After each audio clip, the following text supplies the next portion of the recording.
بسم اللہ الرحمن الرحیم۔ شروع کرتا ہوں اللہ کے نام سے جو بے انتہا مہربان نہایت رحم والے ہیں۔ سبح للہ ما فی السماوات وما فی الارض وهو العزیز الحکیم۔ یا ایہا الذین آمنوا لم تقولون ما لا تفعلون كبر مقتا عند الله أن تقولوا ما لا تفعلون إن الله يحب الذين يقاتلون في سبيله صفا كأنهم بنيان مرصوص۔ زمین و آسمان کی ہر چیز اللہ تعالیٰ کی پاکی بیان کرتی ہے اور وہی اللہ غالب حکمت والے ہیں۔ اے مسلمانوں، تم وہ بات کیوں کہو جو نہ کرو؟ تم جو نہ کرو اس کا کہنا اللہ کو سخت ناپسند ہے۔ بے شک اللہ تعالیٰ ان لوگوں کو دوست رکھتے ہیں جو اللہ کی راہ میں صف بستہ جہاد کرتے ہیں، گویا وہ سیسا پلائی ہوئی عمارت ہیں۔ سورت کا تعارف اور شان نزول۔ عبداللہ بن سلام رضی اللہ عنہ فرماتے ہیں کہ ہم صحابہ رضی اللہ عنہم ایک دن بیٹھے آپس میں یہ تذکرے کر رہے تھے کہ کوئی جائے اور رسول اللہ صلی اللہ علیہ وسلم سے یہ دریافت کرے کہ اللہ کو سب سے زیادہ محبوب عمل کون سا ہے، مگر ابھی کوئی کھڑا بھی نہ ہوا تھا کہ ہمارے پاس رسول اللہ صلی اللہ علیہ وسلم کا قاصد پہنچا اور ہم میں سے ایک ایک کو بلا کر رسول اللہ کے پاس لے گیا۔ جب ہم سب جمع ہو گئے تو رسول اللہ نے اس پوری سورت کی تلاوت کی۔ اس میں ذکر ہے کہ جہاد سب سے زیادہ محبوب الہی ہے۔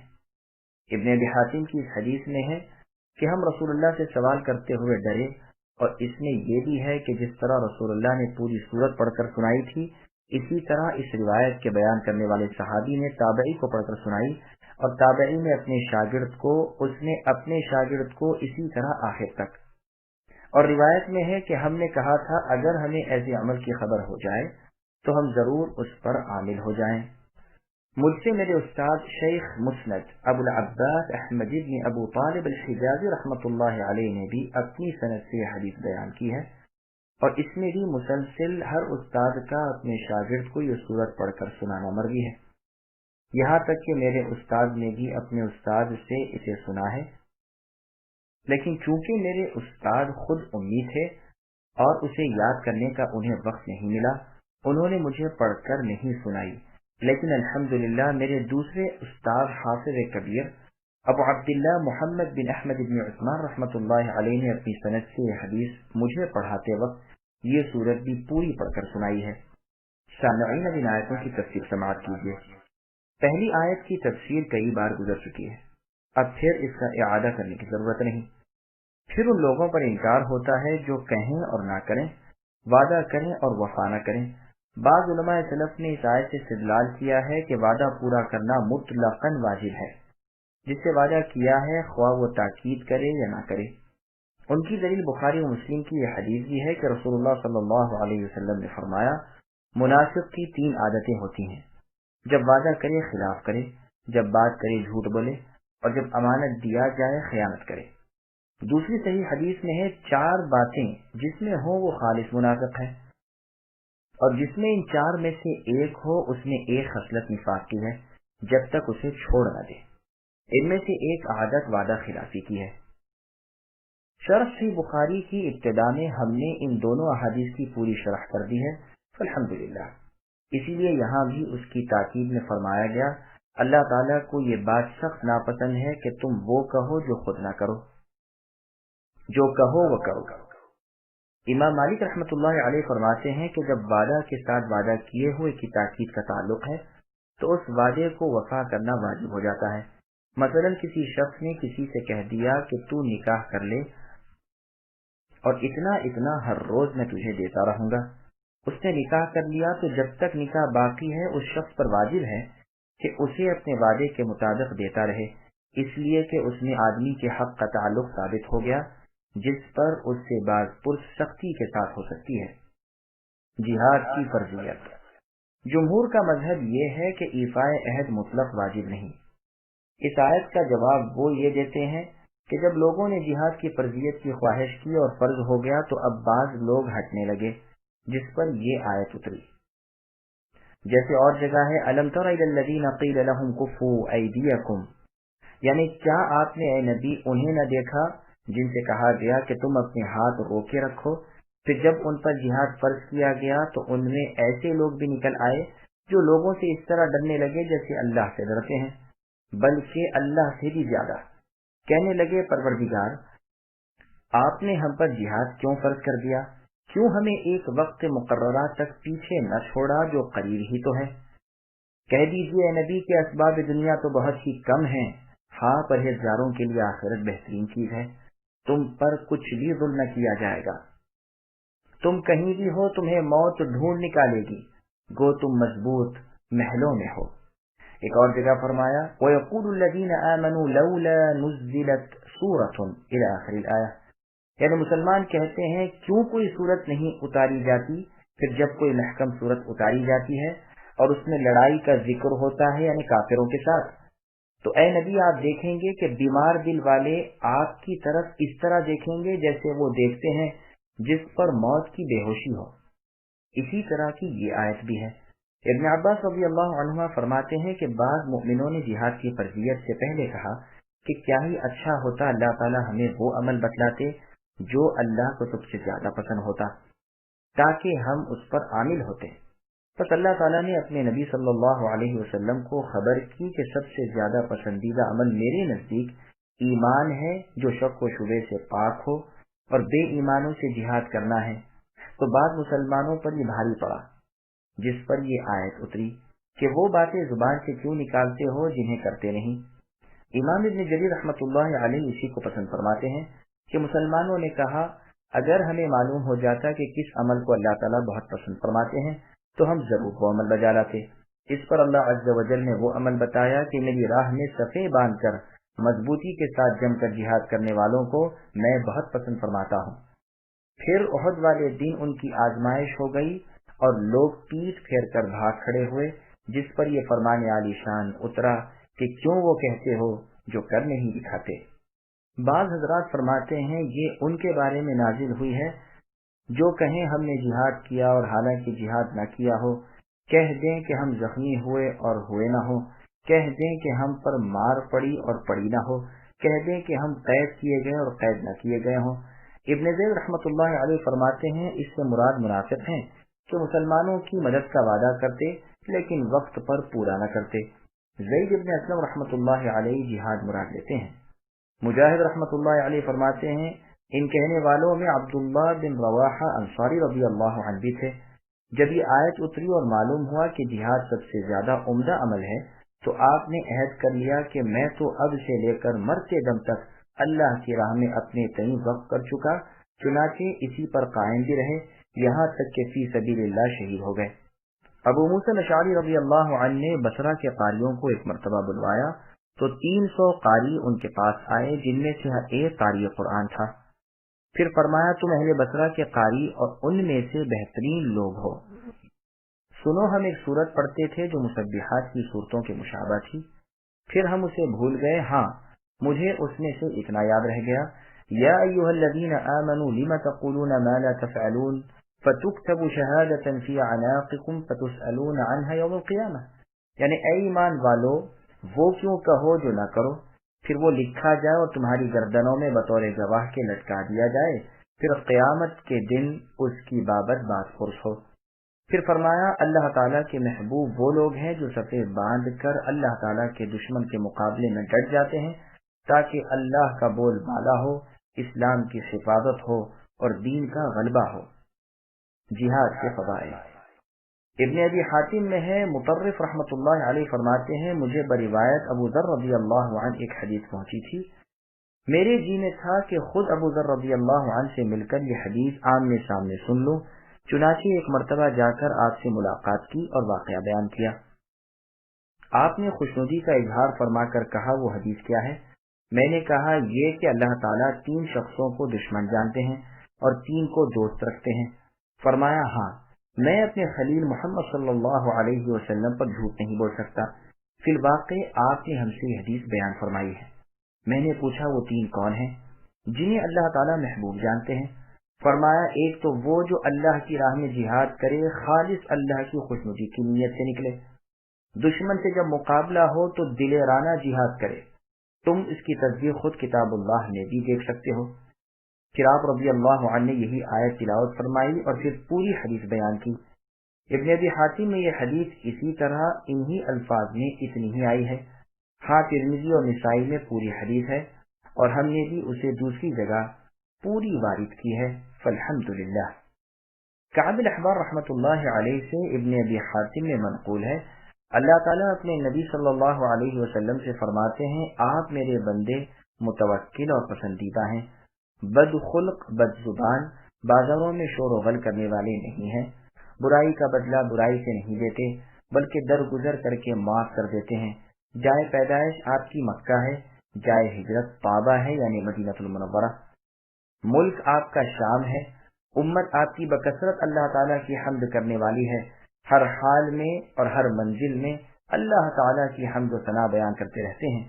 صبح کے وقت ذکر اللہ میں ان کی پست آوازیں برابر سنائی دیتی ہیں جیسے شہد کی مکھیوں کی بھنبھناہٹ، اپنے ناخن اور مونچھیں کترتے ہیں اور اپنے تہبند اپنی آدھی پنڈلیوں تک باندھتے ہیں، ان کی صفیں میدان جہاد میں ایسی ہوتی ہیں جیسی نماز میں۔ پھر کعب الاحبار رحمۃ اللہ علیہ نے اسی آیت کی تلاوت کی، پھر فرمایا دھوپ کا خیال رکھنے والے جہاں وقت نماز آ جائے نماز ادا کر لینے والے گو سواری پر ہوں۔ سعید بن جبیر رحمۃ اللہ علیہ فرماتے ہیں جب تک رسول اللہ صفیں نہ بندوا لیں دشمن سے لڑائی شروع نہیں کرتے تھے۔ پس صف بندی کی تعلیم مسلمانوں کو اللہ کی دی ہوئی ہے، ایک دوسرے سے ملے رہیں، ثابت قدم رہیں اور ٹلے نہیں، ایک دوسرے سے ملے ہوئے کھڑے رہیں۔ تم نہیں دیکھتے کہ عمارت کا بنانے والا نہیں چاہتا کہ اس کی عمارت میں کہیں اونچ نیچ ہو یا ٹیڑھی ترچھی ہو یا سوراخ رہ جائیں؟ اسی طرح اللہ تعالیٰ نہیں چاہتے کہ اللہ کے امر میں اختلاف ہو۔ میدان جنگ میں اور بوقت نماز مسلمانوں کی صف بندی خود اللہ نے کی ہے، پس تم اللہ تعالیٰ کے حکم کی تعمیل کرو، جو احکام بجا لائے گا یہ اس کے لیے عصمت اور بچاؤ ثابت ہوگا۔ اور بحریہ فرماتے ہیں مسلمان گھوڑوں پر سوار ہو کر لڑنا پسند نہیں کرتے تھے، انہیں تو یہ اچھا معلوم ہوتا تھا کہ زمین پر پیدل سطح بنا کر آمنے سامنے کا مقابلہ کریں۔ آپ فرماتے ہیں کہ جب تم مجھے دیکھو کہ میں نے صف میں سے ادھر ادھر توجہ کی تو تم جو چاہو ملامت کرنا اور برا بھلا کہنا۔ وَإِذْ قَالَ مُوسَى لِقَوْمِهِ يَا قَوْمِ لِمَ تُؤْذُونَنِي وَقَدْ تَعْلَمُونَ أَنِّي رَسُولُ اللَّهِ إِلَيْكُمْ فَلَمَّا زَاغُوا أَزَاغَ اللَّهُ قُلُوبَهُمْ وَاللَّهُ لَا يَهْدِي الْقَوْمَ الْفَاسِقِينَ وَإِذْ قَالَ عِيسَى ابْنُ مَرْيَمَ يَا بَنِي إِسْرَائِيلَ إِنِّي رَسُولُ اللَّهِ إِلَيْكُمْ مُصَدِّقًا لِمَا بَيْنَ يَدَيَّ مِنَ التَّوْرَاةِ وَمُبَشِّرًا بِرَسُولٍ يَأْتِي مِن بَعْدِ اسْمُهُ أَحْمَدُ فَلَمَّا جَاءَهُم بِالْبَيِّنَاتِ قَالُوا هَذَا سِحْرٌ مُبِينٌ۔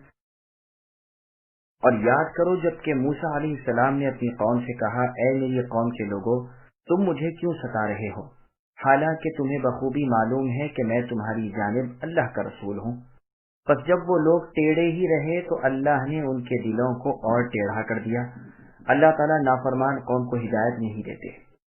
اور جب مریم علیہ السلام کے بیٹے عیسیٰ علیہ السلام نے کہا، اے میری قوم بنی اسرائیل میں تم سب کی طرف اللہ کا رسول ہوں، مجھ سے پہلے کی کتاب تورات کی میں تصدیق کرنے والا ہوں اور اپنے بعد آنے والے ایک رسول کی میں تمہیں خوشخبری سنانے والا ہوں جن کا نام احمد ہے۔ پھر جب وہ ان کے پاس کھلی دلیلیں لائے تو یہ کہنے لگے یہ تو کھلا جادو ہے۔ سامعین اب ان آیتوں کی تفسیر سماعت کیجیے۔ پیغمبروں کی تکالیف کا بیان۔ اللہ تعالیٰ فرماتے ہیں کلیم اللہ موسیٰ علیہ السلام بن عمران نے اپنی قوم سے فرمایا کہ تم میری رسالت کی سچائی جانتے ہو، پھر کیوں میرے در پہ آزار ہو رہے ہو؟ اس میں گویا ایک طرح پر رسول صلی اللہ علیہ وسلم کو تسلی دی جاتی ہے۔ چنانچہ رسول اللہ صلی اللہ علیہ وسلم جب بھی ستائے جاتے تو فرماتے اللہ تعالیٰ موسیٰ علیہ السلام پر رحمت نازل فرمائے، وہ اس سے زیادہ ستائے گئے لیکن پھر بھی صابر رہے۔ یہ روایت بخاری کی ہے، اور ساتھ ہی اس میں مؤمنوں کو ادب سکھایا جا رہا ہے کہ وہ اللہ کے نبی کو ایذا نہ پہنچائیں، ایسا نہ کریں جس سے آپ صلی اللہ علیہ وسلم کا دل میلا ہو، جیسے اور جگہ اللہ نے فرمایا لا تکونوا کالذین آذوا موسیٰ الی آخر الآیہ، ایمان والو تم ایسے نہ ہونا جیسے موسیٰ کو اذیت دینے والے تھے۔ اللہ تعالیٰ نے اپنے اس ذی عزت بندے یعنی موسیٰ علیہ السلام کو ان کے یعنی بنی اسرائیل کے بہتانوں سے پاک کیا، پس جبکہ یہ لوگ باوجود علم کے اتباع حق سے ہٹ گئے اور ٹیڑھے چلنے لگے تو اللہ تعالیٰ نے بھی ان کے دل ہدایت سے ہٹا دیے، شک و حیرت ان میں سما گئی، جیسے اور جگہ ہے وَنُقَلِّبُ أَفْئِدَتَهُمْ إِلَى آخر الآیہ، یعنی ہم ان کے دل اور آنکھیں الٹ دیں گے جس طرح یہ ہماری آیتوں پر پہلی دفعہ ایمان نہیں لائے، اور ہم انہیں ان کی سرکشی کی حالت میں چھوڑ دیں گے جس میں سرگرداں رہیں گے۔ اور جگہ اللہ نے فرمایا وَمَن يُشَاقِقِ الرَّسُولَ مِن بَعْدِ مَا تَبَيَّنَ لَهُ الْهُدَى الْآیات، یعنی جو رسول کی مخالفت کرے ہدایت ظاہر ہو چکنے کے بعد اور مؤمنوں کے راستے کے سوا کسی کی تابعداری کر لے، ہم اسے اسی طرح متوجہ کریں گے جس طرف وہ متوجہ ہوا ہے، اور بالآخر اسے ہم جہنم میں ڈال دیں گے اور وہ بہت بری جگہ ہے۔ یہاں بھی ارشاد ہوتا ہے کہ اللہ تعالیٰ فاسقوں کی رہبری نہیں کرتے۔ پھر عیسیٰ علیہ السلام کا خطبہ بیان ہوتا ہے جو آپ نے بنی اسرائیل میں دیا تھا، جس میں فرمایا تھا کہ تورات میں میری خوشخبری دی گئی تھی، اور اب میں تمہیں اپنے بعد آنے والے ایک رسول کی پیش گوئی سناتا ہوں جو نبی امی عربی مکی احمد مجتبی محمد مصطفیٰ صلی اللہ علیہ وسلم ہے۔ پس عیسیٰ علیہ السلام بنی اسرائیل کے نبیوں کے ختم کرنے والے اور محمد صلی اللہ علیہ وسلم کل انبیاء اور مرسلین کے خاتم ہیں۔ آپ کے بعد نہ تو کوئی قیامت تک اب نبی آئے گا نہ رسول، نبوت و رسالت سب آپ صلی اللہ علیہ وسلم پر من کل الوجوہ ختم ہو گئی۔ رسول اللہ صلی اللہ علیہ وسلم کے فضائل، صحیح بخاری میں ایک نہایت پاکیزہ حدیث وارد ہوئی ہے جس میں ہے کہ رسول اللہ صلی اللہ علیہ وسلم نے فرمایا میرے بہت سے نام ہیں، محمد، احمد، ماحی، جس کی وجہ سے اللہ تعالیٰ نے کفر کو مٹا دیا، اور میں حاشر ہوں جس کے قدموں پر لوگوں کا حشر کیا جائے گا، اور میں عاقب ہوں۔ یہ حدیث مسلم میں بھی ہے۔ سنن نبی داؤد میں ہے کہ رسول اللہ صلی اللہ علیہ وسلم نے ہمارے سامنے اپنے بہت سے نام بیان فرمائے جو ہمیں محفوظ رہے۔ ان میں سے یہ چند ہیں، فرمایا میں محمد ہوں، میں احمد ہوں، میں حاشر ہوں، میں مقفع ہوں، میں نبی الرحمہ ہوں، میں نبی التوبہ ہوں، میں نبی الملحمہ ہوں۔ یہ حدیث بھی صحیح مسلم میں ہے۔ قرآن کریم میں ہے الذين يتبعون الرسول النبي الأمي الذي يجدونه مكتوبا عندهم في التوراة والإنجيل إلى آخر الآية، جو پیروی کرتے ہیں اس رسول نبی امی کی جنہیں اپنے پاس لکھا ہوا پاتے ہیں تورات میں بھی اور انجیل میں بھی۔ اور جگہ فرمایا وَإِذْ أَخَذَ اللَّهُ مِيثَاقَ النَّبِيِّينَ إِلَى آخِرِ الْآيَةِ، یعنی اللہ تعالیٰ نے جب نبیوں سے عہد لیا کہ جب کبھی میں تمہیں کتاب و حکمت دوں، پھر تمہارے پاس میرا رسول یعنی آخر الزمان محمد صلی اللہ علیہ وسلم جو اسے پہچانتا ہو جو تمہارے ساتھ ہے، تو تم اس پر ضرور ایمان لاؤ گے اور اس کی ضرور مدد کرو گے۔ کیا تم اس کا اقرار کرتے ہو اور اس پر میرا عہد لیتے ہو؟ سب نے کہا ہمیں اقرار ہے۔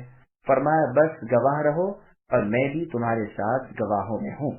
ابن عباس رضی اللہ عنہما فرماتے ہیں کوئی نبی اللہ تعالیٰ نے ایسا مبعوث نہیں فرمایا جس سے یہ اقرار نہ لیا ہو کہ ان کی زندگی میں اگر رسول اللہ صلی اللہ علیہ وسلم مبعوث کیے جائیں تو وہ آپ کی تابعداری کرے، بلکہ ہر نبی سے یہ وعدہ بھی لیا جاتا رہا کہ وہ اپنی اپنی امت سے بھی یہ عہد لے لیں۔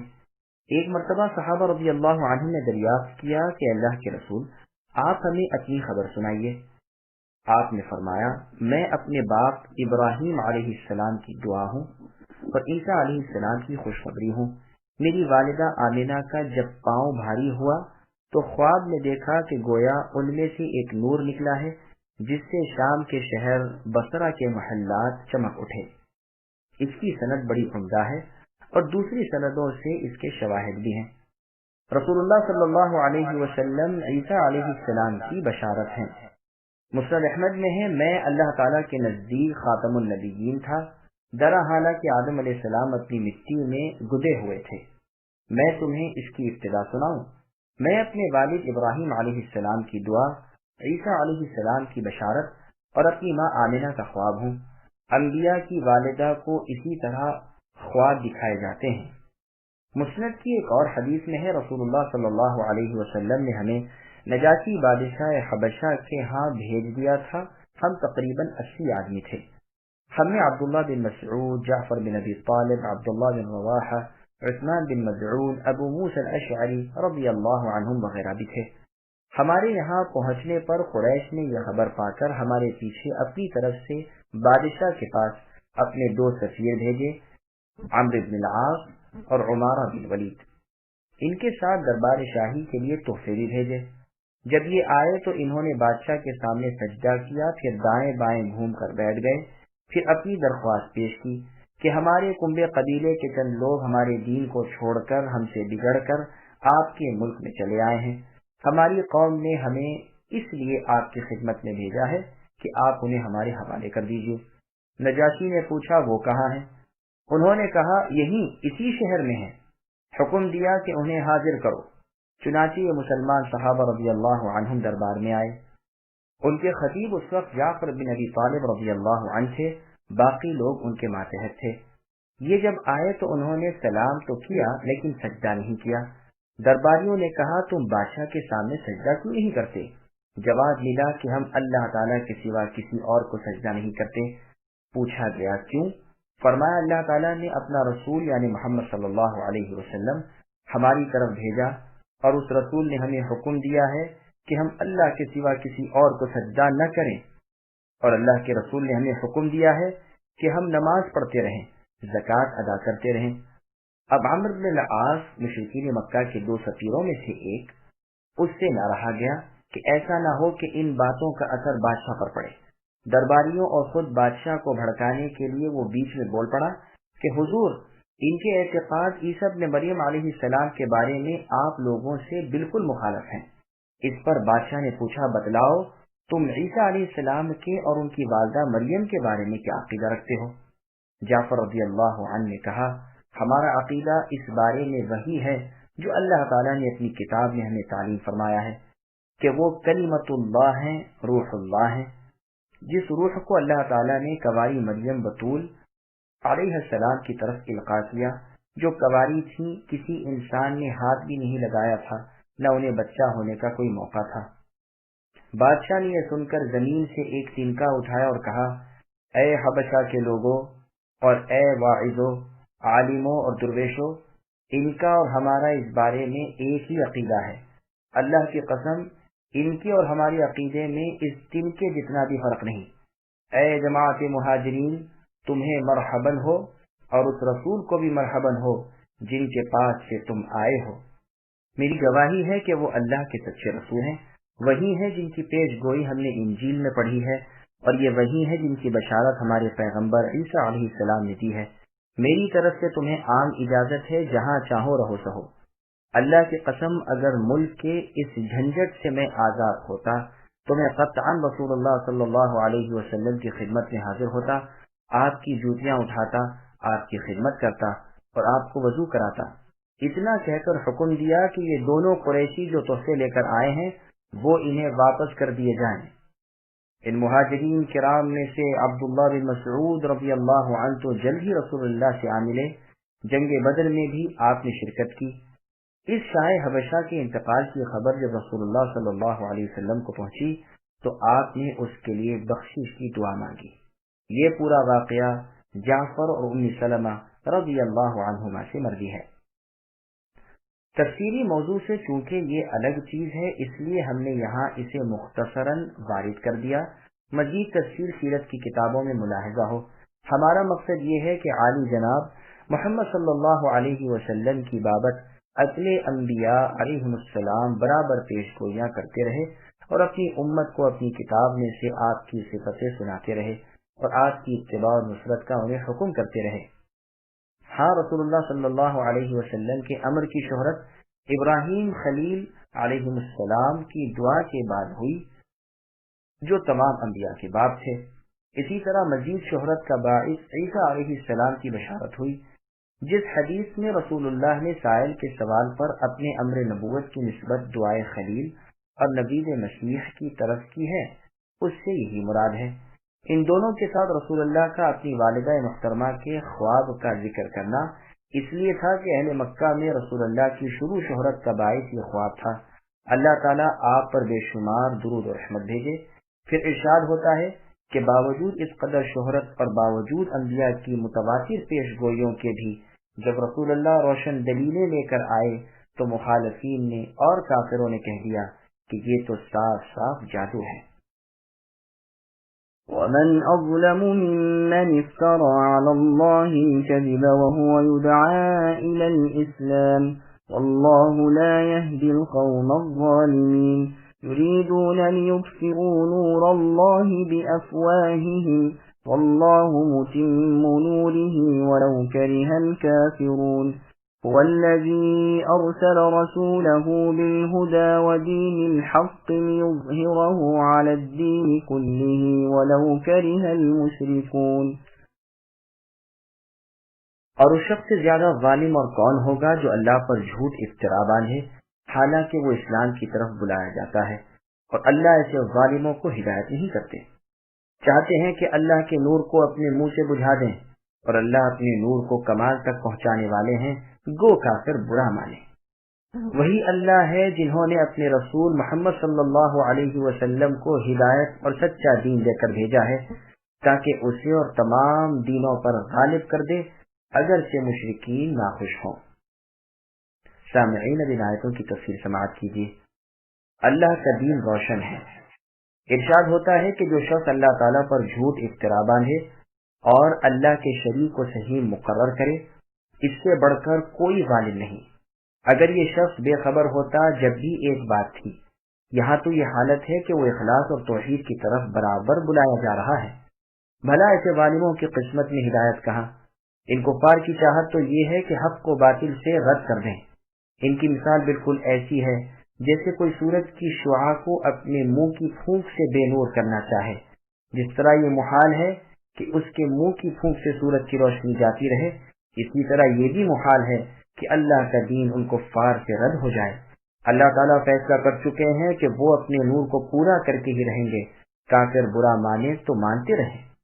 اس کے بعد اپنے رسول اور اپنے دین کی حقانیت کو واضح فرمایا۔ ان دونوں آیتوں کی پوری تفسیر سورہ براءت یعنی سورہ توبہ میں گزر چکی ہے۔ الحمدللہ۔ يا أيها الذين آمنوا هل أدلكم على تجارة تنجيكم من عذاب أليم تؤمنون بالله ورسوله وتجاهدون في سبيل الله بأموالكم وأنفسكم ذلكم خير لكم إن كنتم تعلمون يغفر لكم ذنوبكم ويدخلكم جنات تجري من تحتها الأنهار ومساكن طيبة في جنات عدن ذلك الفوز العظيم وأخرى تحبونها نصر من الله وفتح قريب وبشر المؤمنين۔ اے ایمان والو، کیا میں تمہیں وہ تجارت بتلاؤں جو تمہیں دردناک عذاب سے بچا لے؟ اللہ تعالیٰ پر اور اللہ کے رسول پر ایمان لاؤ اور اللہ کی راہ میں اپنے مال اور اپنی جانوں سے جہاد کرو، یہ تمہارے لیے بہتر ہے اگر تم میں علم ہو۔ اللہ تعالیٰ تمہارے گناہ معاف فرما دیں گے اور تمہیں ان جنتوں میں پہنچا دیں گے جن کے نیچے نہریں جاری ہوں گی اور صاف ستھرے گھروں میں جو جنت عدن میں ہوں گے۔ یہی ہے بہت بڑی کامیابی، اور تمہیں ایک دوسری نعمت بھی دیں گے جسے تم چاہتے ہو، وہ اللہ کی مدد اور جلد فتحیابی ہے۔ اور اے نبی، ایمانداروں کو خوشخبری دے دیجیے۔ سامعین اب ان آیتوں کی تفسیر سماعت کیجیے۔ بہترین تجارت۔ عبداللہ بن سلام رضی اللہ عنہ والی حدیث پہلے گزر چکی ہے کہ صحابہ رضی اللہ عنہم نے رسول اللہ سے یہ پوچھنا چاہا کہ سب سے زیادہ محبوب عمل اللہ تعالیٰ کو کون سا ہے؟ اس پر اللہ عز و جل نے یہ صورت نازل فرمائی جس میں فرما رہے ہیں کہ آؤ میں تمہیں ایک سراسر نفع والی تجارت بتاؤں جس میں گھاٹے کی کوئی صورت ہی نہیں ہے، جس سے مقصود حاصل اور ڈر زائل ہو جائے گا۔ وہ یہ ہے کہ تم اللہ کی وحدانیت اور اللہ کے رسول کی رسالت پر ایمان لاؤ، اپنا جان مال اللہ کی راہ میں قربان کرنے پر تل جاؤ، جان لو کہ یہ دنیا کی تجارت اور اس کے لیے کدو کاوش کرنے سے بہت ہی بہتر ہے۔ اگر اس میری بتلائی ہوئی تجارت کے تم تاجر بن گئے تو تمہاری ہر لغزش سے، ہر گناہ سے میں درگزر کر لوں گا اور جنتوں کے پاکیزہ محلات میں بلند و بالا درجوں میں تمہیں پہنچاؤں گا۔ تمہارے بالا خانوں اور ان ہمیشگی والے باغات کے درختوں تلے سے صاف شفاف نہریں پوری روانی سے جاری ہوں گی۔ یقین مان لو کہ زبردست کامیابی اور اعلیٰ مقصد وری یہی ہے۔ اچھا، اس سے بھی زیادہ سنو، تم جو ہمیشہ دشمنوں کے مقابلے میں میری مدد طلب کرتے رہتے ہو اور اپنی فتح چاہتے ہو، تو میرا وعدہ ہے کہ یہ بھی تمہیں دوں گا۔ ادھر مقابلہ ہوا، ادھر فتح ہوئی، ادھر سامنے آئے، ادھر فتح و نصرت نے رکاب بوسی کی۔ اور جگہ اللہ کا ارشاد ہے، یا ایھا الذین آمنوا ان تنصروا اللہ ینصرکم ویثبت اقدامکم، کہ اے ایمان والو، اگر تم اللہ کے دین کی مدد کرو گے تو اللہ تعالیٰ تمہاری مدد کریں گے اور تمہیں ثابت قدمی عنایت فرمائیں گے۔ اور اللہ کا فرمان ہے، وَلَيَنْصُرَنَّ اللَّهُ مَن يَنْصُرُهُ إِنَّ اللَّهَ لَقَوِيٌّ عَزِيزٌ، یعنی یقیناً اللہ تعالیٰ اس کی مدد کریں گے جو اللہ کے دین کی مدد کرے۔ بے شک اللہ تعالیٰ بڑی قوت والے اور غیر فانی عزت والے ہیں۔ یہ مدد اور یہ فتح دنیا میں اور وہ جنت اور نعمت آخرت میں ان لوگوں کے حصے میں ہے جو اللہ تعالیٰ کی اور اللہ کے رسول کی اطاعت میں لگے رہیں اور اللہ کے دین کی خدمت میں جان و مال سے دریغ نہ کریں۔ اسی لیے فرما دیا کہ اے نبی، ایمان والوں کو میری طرف سے یہ خوشخبری پہنچا دو۔ يا أيها الذين آمنوا كونوا أنصار الله كما قال عيسى بن مريم للحواريين من أنصاري إلى الله قال الحواريون نحن أنصار الله فآمنت طائفة من بني إسرائيل وكفرت طائفة فأيدنا الذين آمنوا على عدوهم فأصبحوا ظاهرين۔ اے ایمان والو، تم اللہ تعالیٰ کے مددگار بن جاؤ، جس طرح مریم کے بیٹے عیسیٰ علیہ السلام نے حواریوں سے فرمایا کہ کون ہے جو اللہ کی راہ میں میرا مددگار بنے۔ حواریوں نے کہا، ہم اللہ کی راہ میں مددگار ہیں۔ پس بنی اسرائیل میں سے ایک جماعت تو ایمان لائی اور ایک جماعت نے کفر کیا۔ ہم نے مؤمنوں کی ان کے دشمنوں کے مقابلے پر مدد کی، پس وہ غالب آ گئے۔ سامعین، اب اس آیت کی تفسیر سماعت کیجیے۔ پیغمبر علیہ السلام کی مدد کرو۔ اللہ سبحانہ و تعالی اپنے مؤمن بندوں کو حکم دیتے ہیں کہ وہ ہر آن اور ہر لہجہ، جان و مال، عزت آبرو، قول و فعل، نقل و حرکت سے، دل و زبان سے اللہ اور اللہ کے رسول کی تمام تر باتوں کی قبولیت میں رہیں۔ پھر مثال دیتے ہیں کہ عیسیٰ علیہ السلام کے تابع داروں کو دیکھو کہ عیسیٰ علیہ السلام کی آواز پر فوراً لبیک پکار اٹھے اور ان کے اس کہنے پر کہ کوئی ہے جو اللہ کی باتوں پر میری امداد کرے، انہوں نے بلا غور علی الفور کہہ دیا کہ ہم سب آپ کے ساتھی ہیں اور دین الہی کی امداد میں آپ علیہ السلام کے تابع ہیں۔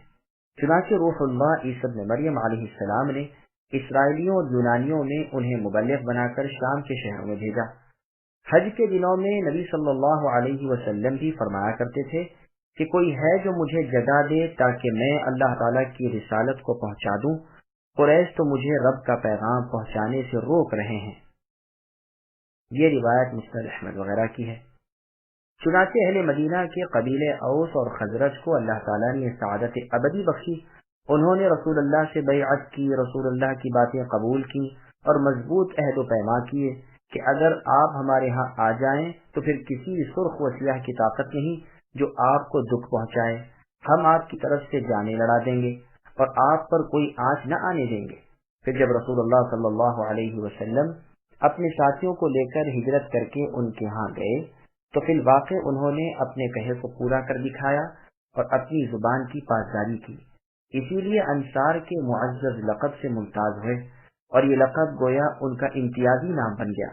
اللہ تعالیٰ ان سے خوش ہو اور انہیں بھی راضی کرے، آمین۔ اب جبکہ حواریوں کو لے کر آپ اللہ کے دین کی تبلیغ کے لیے کھڑے ہوئے تو بنی اسرائیل کے کچھ لوگ تو راہ راست پر آ گئے اور کچھ لوگ نہ آئے، بلکہ آپ کو اور آپ کی والدہ ماجدہ طاہرہ کو یعنی مریم علیہ السلام کو بدترین برائی کی طرف منسوب کیا، یعنی ان پر زنا کی تہمت باندھی۔ ان یہودیوں پر اللہ کی پھٹکار پڑی اور ہمیشہ کے لیے راندہ درگاہ بن گئے، یعنی اللہ کی رحمت سے محروم ہو گئے۔ پھر ماننے والوں میں سے بھی ایک جماعت ماننے ہی میں حد سے گزر گئی اور انہیں ان کے درجے سے بہت بڑھا دیا، یعنی انہیں اللہ کا بیٹا ہی بنا دیا۔ پھر اس گروہ میں بھی کئی گروہ ہو گئے، بعض کو کہنے لگے کہ سیدنا عیسیٰ علیہ السلام اللہ کے بیٹے ہیں، بعض نے کہا تین میں سے تیسرے ہیں، یعنی باپ، بیٹا اور روح القدس، اور بعض نے تو آپ ہی کو اللہ مان لیا۔